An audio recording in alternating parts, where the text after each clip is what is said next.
Welcome to 위대한 수업, Great Minds. I'm Will Kimlicka, Professor and Canada Research Chair in Political Philosophy at Queen's University. The history of communism with respect to the minority question is very interesting. So both Lenin and Stalin were quite strong defenders of the principle that the non-Russian minorities had a right to exist, had a right to self-government, a right to self-determination.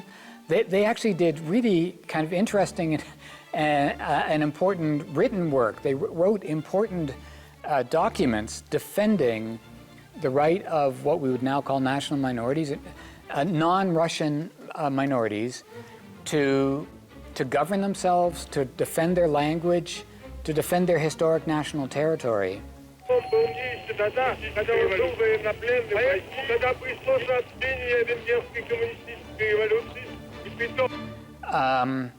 And they did so on communist grounds. They tried to give communist justifications for the defense of minority nations.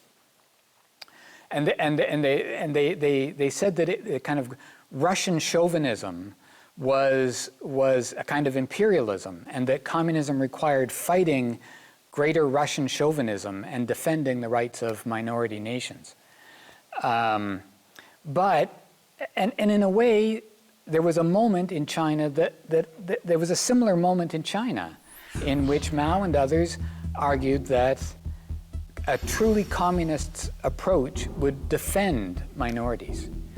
The history of China's approach to the minority question is very complicated and interesting.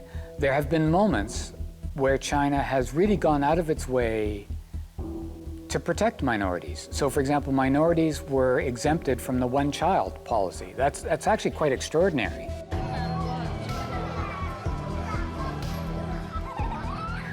China forced the majority to limit its reproduction, but allowed minorities to have more children. That's really quite rare around the world.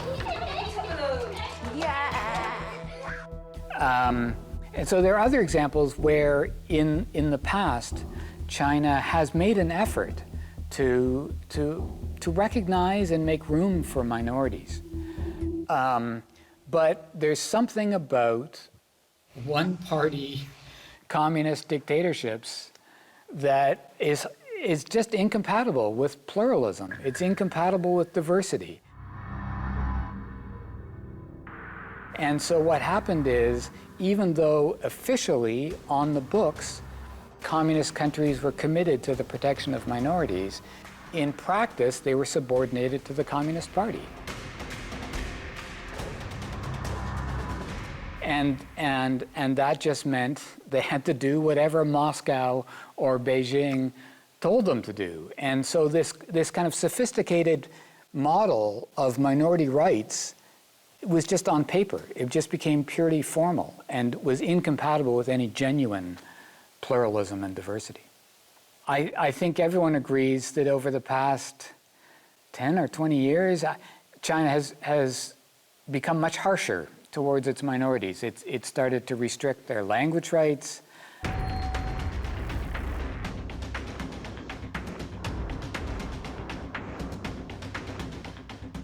And in particular cases, obviously in Tibet and Xinjiang, it's become quite intolerant of minority communities and any attempt to express politically minority identities.